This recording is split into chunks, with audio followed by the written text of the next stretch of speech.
Hello അസ്സലാമു അലൈക്കും, welcome back. ഞാൻ വന്നിട്ടുള്ളത് നല്ല നാടൻ പലഹാരത്തിൻ്റെ റെസിപ്പി ആയിട്ടാണ് കേട്ടോ. ഇത് വീട്ടിലുള്ള ചേരുവകൾ വെച്ചിട്ട് നമുക്ക് സിമ്പിളായിട്ട് ഉണ്ടാക്കാവുന്ന റെസിപ്പിയാണ്. വായിലിട്ടാൽ അലിഞ്ഞു പോകുന്ന ഒരു പലഹാരമാണ് കേട്ടോ. ഇത് അടിപൊളി ടേസ്റ്റാണ്, ഒന്നും പറയാനില്ല, എല്ലാവർക്കും ഇഷ്ടപ്പെടും. ഇത് ഇഷ്ടമാവുകയാണെങ്കിൽ റിലേറ്റീവ്സിനും ഫ്രണ്ട്സിനും ഒക്കെ ഷെയർ ചെയ്യാനും മറക്കല്ലേ. അപ്പോൾ സബ്സ്ക്രൈബ് ചെയ്യുക, ലൈക്ക് ചെയ്യുക, ഷെയർ ചെയ്യുക. ഓക്കെ. നാത്തൂൻ്റെ ഉമ്മ നല്ല ചൂടുള്ള വെരിയപ്പം വാങ്ങിക്കൊണ്ടുവരുന്നുണ്ട്. അപ്പം ഞാൻ വിചാരിക്കലുണ്ട് ഇത് എങ്ങനെ ഈ റെസിപ്പി തയ്യാറാക്കാമെന്ന്. പക്ഷേ അതിലും ടേസ്റ്റി ആയിട്ടും അതേപോലെ തന്നെ നല്ല അടിപൊളി ടേസ്റ്റായി ചൂടോടെ കഴിക്കാൻ അടിപൊളി ടേസ്റ്റ് ആട്ടോ. അപ്പോൾ നമുക്ക് വീഡിയോയിലേക്ക് എടുക്കാം.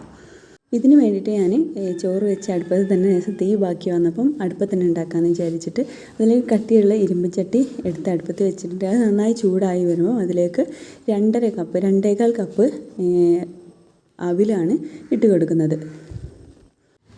ഈ അവിൽ വാങ്ങുമ്പോൾ തന്നെ നല്ല ക്രിസ്പി ആയിരിക്കും. എന്നാലും അടുപ്പത്ത് വെച്ചിട്ടൊന്ന് ചൂടാക്കിയിട്ട് ഒന്ന് എന്താ പറയുക, ഒരു പൊട്ടുന്ന രീതിയിലൊന്ന് ചൂടായാൽ മതി. അധികം ചൂടായി കളർ മാറണമെന്നില്ല.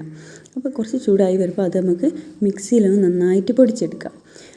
അത് കഴിഞ്ഞിട്ട് നമുക്ക് ആ ചട്ടിയിലേക്ക് തന്നെ ഒരു 2.5 കപ്പ് തേങ്ങാപ്പാൽ, നല്ല കട്ടിയുള്ള തേങ്ങാപ്പാൽ ഒഴിച്ച് കൊടുക്കാം. അതിൻ്റെ ഇടയിൽ തന്നെ ഞാൻ 1 കപ്പ് കടല എടുത്തിട്ട് നന്നായിട്ട് തൊലി പോക്കിയതിന് ശേഷം ഒന്ന് പൊടിച്ചെടുക്കുന്നുണ്ട് കേട്ടോ. അത് ഞാൻ കാണിച്ചു തരാം എങ്ങനെയാണ് പൊടിച്ചത് എന്നുള്ളത്. അപ്പോഴേക്ക് നമ്മളെ തേങ്ങാപ്പാൽ ഇവിടെ ഒന്ന് തിളച്ച് വരുന്നുണ്ട്. ഇതാ ഇങ്ങനെയാണ്. ഞാൻ അധികം പൊടിയാക്കിയിട്ടില്ല. തൊട്ടാലിങ്ങനെ ഒരു തരി വേണം. പിന്നെ കടല കണ്ടല്ലോ, ശരി, അധികം പൊടിയാത്ത രീതിയിൽ. അപ്പോൾ ആ അവിലെടുത്തിട്ട് ഈ തേങ്ങാപ്പാലിലേക്ക് ഇട്ട് കൊടുത്തിട്ടുണ്ട്. ഇതാ നല്ല പോലെ ഒന്ന് ഇളക്കിയെടുക്കാം. ഇതിൻ്റെ അളവ് ചെറുതായിട്ടോ ഇനി ചട്ടി ചെറുതായിട്ടോ എന്നറിയില്ല, അതിൽ കൊള്ളാത്ത രീതിയിലാണ് ഞാൻ ഇത് ഇളക്കുമ്പോഴേക്ക് മനസ്സിലായത്. എന്തായാലും അതിൽ തന്നെ ഞാൻ നന്നായിട്ട് ചെയ്യാൻ നോക്കിയിട്ടുണ്ട്. അപ്പോൾ ഇതിലേക്ക് ഞാനൊരു 300 ഗ്രാം ശർക്കര കേട്ടോ എടുത്തത്. ഒരു 6 അണി ശർക്കര ഉണ്ടാവും. ആ ശർക്കര അപ്പുറത്തെ അടുപ്പത്ത് തന്നെ നല്ല പോലെ അലിഞ്ഞു വന്നിട്ടുണ്ട്. അതും കൂടി അതിലേക്ക് കുറച്ചായിട്ട് ഒഴിച്ച് കൊടുക്കുന്നുണ്ട്. കുറച്ച് ഇപ്പോൾ ഒഴിച്ച് ഇനി കുറച്ച് കഴിഞ്ഞിട്ട് കുറച്ചുകൂടി ഒഴിക്കാം. അതിൻ്റെ ഇടയിൽ തന്നെ ആ പൊടിച്ച് വെച്ച പിന്നെ കടലല്ലേ, അതും കൂടി ഇട്ട് കൊടുത്തിട്ടുണ്ട്. അപ്പോൾ നന്നായിട്ട് ഇളക്കി കൊടുക്കുക. അടി പിടിക്കാത്ത പോലെ ഇളക്കി കൊടുക്കാം. ഇതിലേക്ക് നമ്മൾ ഫസ്റ്റ് നെയ്യൊന്നും ഒഴിച്ചില്ലല്ലോ, അതുകൊണ്ട് തന്നെ നമുക്ക് ഇതിലേക്ക് ഡാൽഡാണ് ഞാനിപ്പോൾ ഒഴിച്ച് കൊടുക്കുന്നത്. അപ്പോൾ 2 ടീസ്പൂണാണ്. ഇപ്പോൾ 1 ടീസ്പൂൺ ഒഴിച്ച് ഇനി കുറച്ച് കഴിഞ്ഞിട്ട് നമുക്ക് 1 ടീസ്പൂണും കൂടി ഒഴിച്ച് കൊടുക്കാം. ഇങ്ങനെ നല്ല പോലെ ഇളക്കി യോജിപ്പിച്ചെടുക്കാം. ഇങ്ങനെ ഇളക്കി ഇത് നല്ല ഒരു നമ്മളെ വെരിയപ്പത്തിൻ്റെ ഒരു എന്താ പറയുക, ഒരു സ്റ്റൈൽ എങ്ങനെയാണോ ആ ഒരു രീതിയിലായി വരുമ്പോഴാണ് നമുക്കിത് ഇത് നല്ലൊരു വെരിയപ്പത്തിൻ്റെ ഒരു രൂപമുണ്ടല്ലോ, ആ രൂപത്തിലേക്കായി വരിക.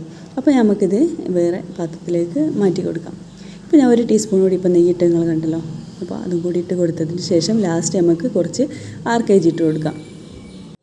ഇതെന്ന് പറഞ്ഞാൽ ചൂടോടെ കഴിക്കാനും ഇനി ഫ്രിഡ്ജിൽ വെച്ച് സെറ്റാവണം ഒന്നുമില്ല, പുറത്ത് വെച്ച് തന്നെ നമുക്ക് നന്നാക്കി സെറ്റാക്കി എടുത്തിക്കുകയാണെങ്കിൽ നമുക്കൊരു എന്താ പറയുക, നമ്മൾ കല്യാണ വീട്ടിലെല്ലാം മരിച്ച വീട്ടിലൊക്കെ നമ്മൾ അപ്പം കൊണ്ടുപോകല്ലേ, അതോ ഇനി മൗലൂദിന് കൊണ്ടുപോകണമെങ്കിൽ എന്ത് പരിപാടിക്ക് വേണമെങ്കിൽ നമുക്ക് ഇത് വീട്ടിൽ തന്നെ ഉണ്ടാക്കിയിട്ട് നമുക്ക് കൊണ്ടുപോകാം. കടയിൽ നിന്ന് വാങ്ങേണ്ട ആവശ്യമില്ലല്ലോ.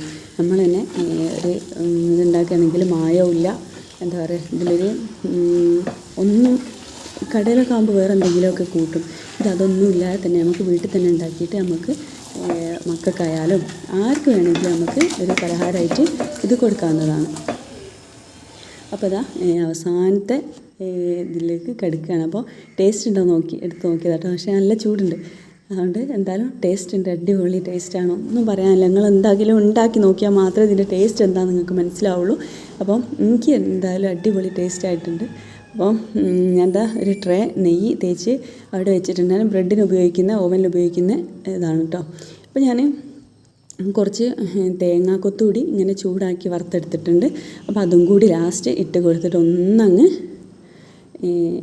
ഇളക്കി യോജിപ്പിച്ചിട്ട് നമുക്ക് ഈ പാത്രത്തിലേക്ക് ഇട്ട് കൊടുക്കാം.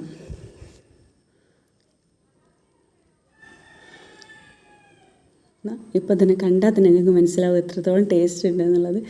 നല്ല അടിപൊളി ടേസ്റ്റാണ്. അത് കട്ട് ചെയ്ത് ടേബിളിൽ വെച്ചതേ ഓർമ്മയുള്ളൂ. അപ്പോഴേക്കന്നെ ഒക്കെ അത് പ്ലേറ്റ് കാലിയാക്കിയിട്ടുണ്ട്. അപ്പോൾ കുറച്ചുകൂടി ഇൻഗ്രീഡിയൻസ് ഇവിടെ ബാക്കിയുണ്ട്. കുറച്ച് കടല ബാക്കിയുണ്ട്, കുറച്ച് അവിൽ, പിന്നെ കുറച്ച് തോരൻ ബാക്കിയുണ്ട്. കടല കുറച്ചേ ബാക്കിയുള്ളൂ. പക്ഷേ അതൊക്കെ ഒന്നുകൂടി ഒന്ന് ഉണ്ടാക്കി നോക്കണം, ഭയങ്കര താല്പര്യമാണ്. അപ്പോൾ ഒന്നുകൂടി എനിക്ക് ഉണ്ടാക്കി നോക്കണം, അത്രയ്ക്കും ടേസ്റ്റാണ് ഇത്. പിന്നെ ഇത് കഴിച്ചാലൊക്കെ പറഞ്ഞിട്ട് ഞങ്ങൾക്കൊന്ന് ഉണ്ടാക്കി നോക്കണം, അത്രയ്ക്കും ടേസ്റ്റാണ്. നിങ്ങളെല്ലാവരും ഒന്ന് ഉണ്ടാക്കി നോക്കുക. ഇത് ഉണ്ടാക്കി നോക്കിയാൽ മാത്രമേ നമുക്ക് ഇതിൻ്റെ ടേസ്റ്റ് എന്താണെന്നുള്ളത് മനസ്സിലാവുള്ളൂ.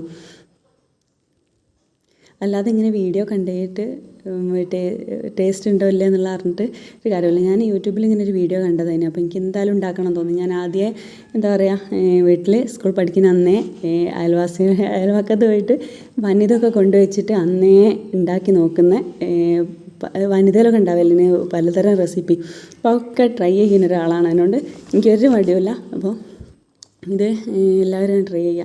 ഇത് ബാലൻസ് വന്നത് ഞാനൊരു ചെറിയ പാത്രത്തിൽ ഇട്ടിട്ടുണ്ട്. അത് ചൂടോടെ തന്നെ എല്ലാവരും ഇങ്ങനെ കുട്ടികളൊക്കെ അത് കാണിക്കാൻ സമയം കിട്ടിയില്ല. അതിൻ്റെ ഇടയ്ക്ക് തന്നെ ഇത് കഴിഞ്ഞ് പോയിട്ടുണ്ട്. അതുകൊണ്ടാണ് പിന്നെ അതിൻ്റെത് മാത്രം കാണാഞ്ഞത്. പിന്നെ വലിയത് ഞാൻ തൊടാൻ സമ്മതിക്കാത്തതുകൊണ്ട്, അല്ലെ അതും കാലിയാവുക. എന്തായാലും അടിപൊളി ടേസ്റ്റാണ്. ഇത് കട്ട് ചെയ്യുമ്പോഴും പിന്നെ ഇങ്ങനെ ആക്കുമ്പോൾ ഒക്കെ നിങ്ങൾക്ക് മനസ്സിലാവും എത്രത്തോളം ഇത് ടേസ്റ്റ് ഉണ്ട് എന്നുള്ളത്.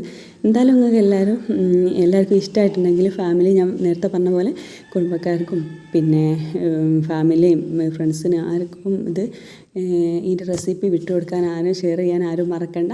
എന്തായാലും അടിപൊളി ടേസ്റ്റാണ്. നിങ്ങൾ ഉണ്ടാക്കി നോക്കിയാൽ മാത്രമേ നമുക്ക് അതിൻ്റെ ടേസ്റ്റ് അറിയുള്ളൂ. നല്ല സ്മൂത്തായിട്ട് നല്ല ഫ്ലഫി ആയിട്ട് നിൽക്കുന്നുണ്ട്. നല്ല ഇതൊക്കെ ഇങ്ങനെ കട്ട് ചെയ്ത് നമ്മൾ വായിലിടുമ്പം തന്നെ അലിഞ്ഞു പോണ സൈസ് ഇതാണ്. ഇത് കട്ട് ചെയ്യുമ്പോൾ തന്നെ മനസ്സിലാവില്ല വരിക. അപ്പോൾ ഇതിൻ്റെ അതേ ടേസ്റ്റാണ്. കുട്ടികളെ ദേഷ്യം പിടിച്ചിട്ട് ഞാൻ അങ്ങോട്ട് പോവുകയാണോ വന്നപ്പോൾ തന്നെ കൊത്തി പറിക്കാൻ വേണ്ടി വന്നു. അപ്പോൾ ഞാൻ പറഞ്ഞു വീഡിയോ എടുക്കേണ്ടത് കാണിച്ചു തരണമല്ലോ. അപ്പോൾ അതിന് കാത് വയ്ക്കുകയാണ് എല്ലാവരും. എന്തായാലും അടിപൊളി ടേസ്റ്റാണ്. എന്തായാലും ഒരിടും കണ്ടു നോക്കുക, സൂപ്പർ ടേസ്റ്റാണ്. പിന്നെ അതിൻ്റെ അടുത്ത് കണ്ടില്ലേ ചോക്ലേറ്റ് ബിസ്ക്കറ്റ് ഉണ്ട്, അല്ലാത്ത ബിസ്ക്കറ്റൊക്കെ ഉണ്ട്. അതിൻ്റെ ഒക്കെ റെസിപ്പി വരുന്നുണ്ട്. അപ്പോൾ എല്ലാവരും വെയിറ്റ് ചെയ്യുക. Thank you for watching. Bye bye.